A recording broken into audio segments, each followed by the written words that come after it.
What's up, friends and family of YouTube? So today I am making a console table. I'm actually really confident about this only because if I'm able to work with MDF and put up a board and batten wall, of course with Ryan's help, I really do think I'm capable of making a damn table.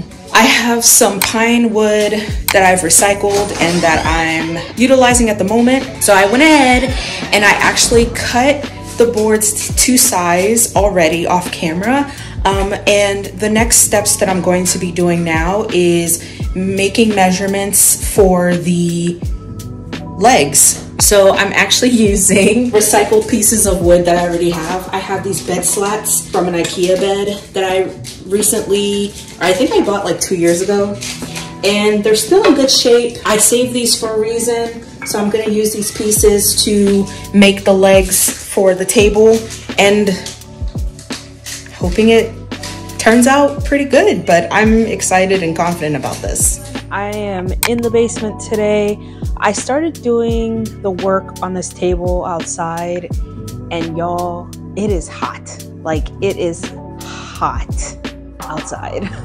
So I had to bring it inside and finish working on this. So the last thing I'm gonna do for today is go ahead and put wood glue on these pieces for the table, and then I'm going to clamp these together just to make sure it glues and stays stuck overnight. I was contemplating putting some screws in there as well, just to kind of hold everything together, or even brad nail it. I might brad nail it down, but I'm gonna go ahead and do that just to kind of have everything secure for this table. And then I'm gonna try to go ahead and work on the legs as well. I'm gonna brad nail the pieces together, or first I'm gonna sand down the ends that I cut today just to make sure those ends are smooth. And then I'm going to go ahead and brad nail all those pieces together and then see if I could brad nail the legs. I'm gonna probably do that tomorrow. These are the 4 pieces of wood that I cut earlier today. I cut them to 7 3/4 of an inch. And these are the pieces that are going to attach the 2 legs on the top and then the 2 legs on the, so then it's basically gonna be sitting on each other like this. For some reason, I cannot find my sanding block. So I'm just gonna use this spare piece of wood that I cut out earlier, and I'm gonna use 220 grit sandpaper. And I'm using 220 because I'm just going to be kind of cleaning up these ends and not really trying to make a significant mark on these. So basically, just as a little bit of lesson for those who are new to power tools or new to sanding, the lower the grit number that you have, the more coarser the paper is, which will help you with those deep sanding projects that you may need. And the higher the number is, the more finer the sanding paper, which are good for touch-ups, or if you just need to kind of do a small touch-up on something, but you're not trying to make a significant difference in the texture of the wood, you would use the higher number. And in this case, since I'm just doing kind of a light touch-up, a light finish, I'm using the 220 paper. This is the material that I have.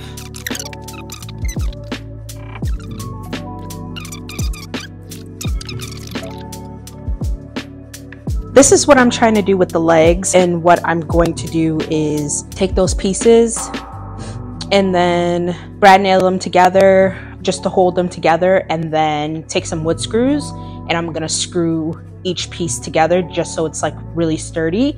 And I'm gonna do the same thing with screwing the legs to the console top.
I made a rectangle.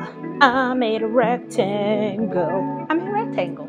So it's the next day, and in this clip, I am finally working on putting in those wood screws for the legs for the table.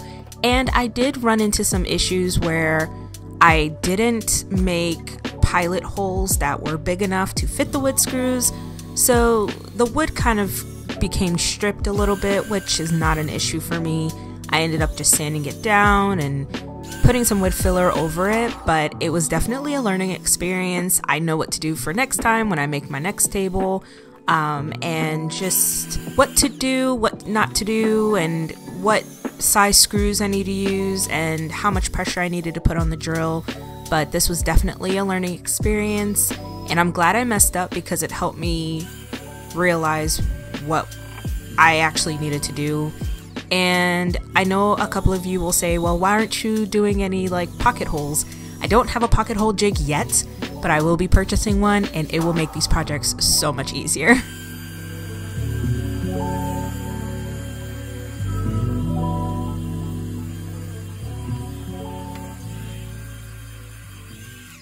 The last time we were down here in the basement, I was working on this table and you guys didn't see how far I got with this. So I'm gonna try to finish this up. I need to finish this up.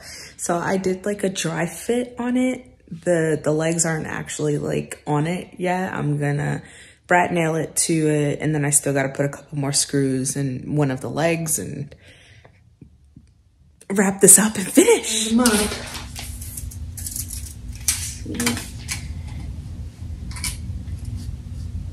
I should do 10.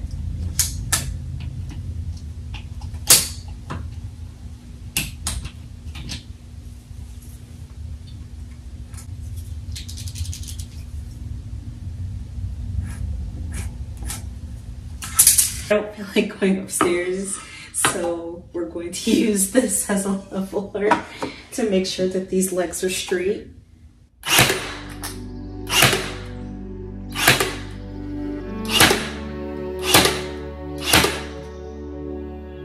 Thank you for tuning in this week to watch me complete my first DIY table ever. This project was so much fun. I had a lot of roadblocks, but I was able to prevail and get this project done for you. Next week, I will be finally staining, and I will be moving this table to our bedroom to finally complete our master bedroom makeover. So tune in next week, and I will catch you guys later. Stay groovy. Bye.